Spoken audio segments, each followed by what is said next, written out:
Today's story is titled Jawbreaker by LaOfrenda. The link to the story is in the description below. Please enjoy.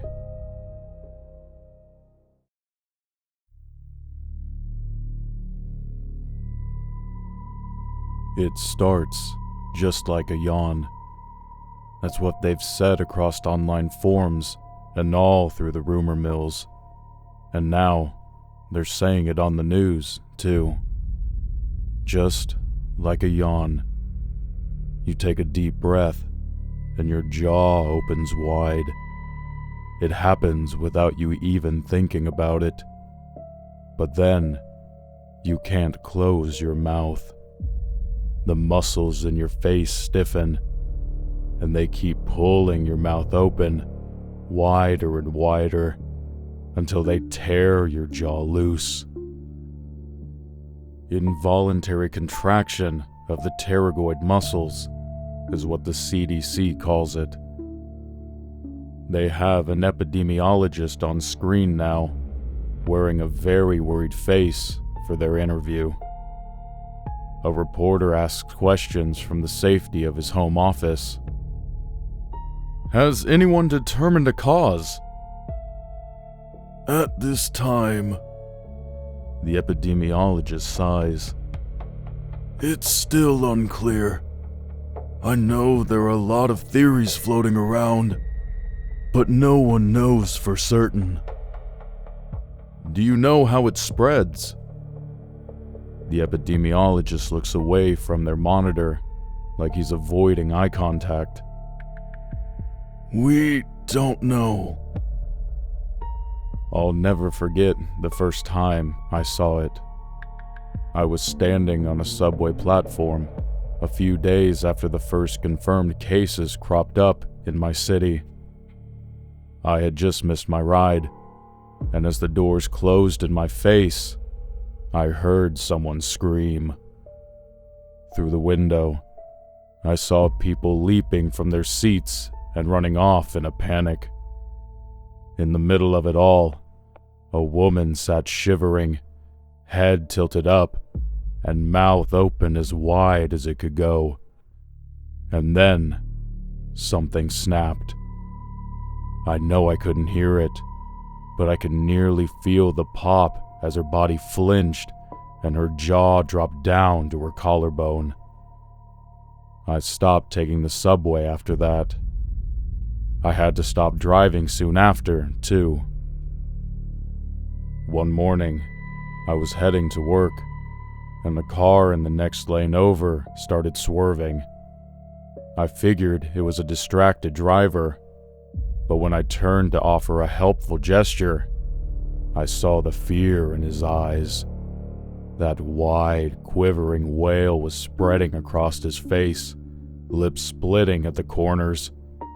Shaky hands were clawing at his jaw, trying to close it. And that's all I saw. A moment later, he swerved into the oncoming lane. I insisted on working remotely after that. My request wasn't approved, but I haven't been to the office in weeks. I've barely been anywhere lately. I try to stock up on groceries, but everybody else has the same idea, and groceries were already expensive. I've been eating a lot of rice and ramen, and I do my best to keep from yawning. I try to go to bed early, but it's hard to fall asleep. Maybe it's all the coffee. Maybe it's the anxious internal flinch I feel every time someone around me yawns. I never look. As soon as I see someone's mouth open, their chest rising to inhale, I leave. It's alienating and exhausting, but at least I can keep my mouth shut. Of course, some people say I'm overreacting. There are plenty of folks who insist that the sickness isn't even contagious. If the experts don't know what's going on, the rest of us can only guess. Have you ever played that game where everyone puts their hands on something in the dark and tries to guess what it is? Nobody's wrong until you turn the lights on. And right now, we're still in the dark. But I'm afraid of what I'll see when the lights come on. Everyone I love dead and slack-jawed like mummies in the catacombs. I miss my friends and family, but the thought of them going through that awful death stings my eyes with tears. It burns my throat. I feel a pulling in my neck. It's tugging at my lips. I try not to think about it. I keep my mouth shut. When the sickness became too widespread to ignore, Senator Howell held an outdoor rally. I hate election years. I already planned to vote for the other guy, so I wasn't really listening.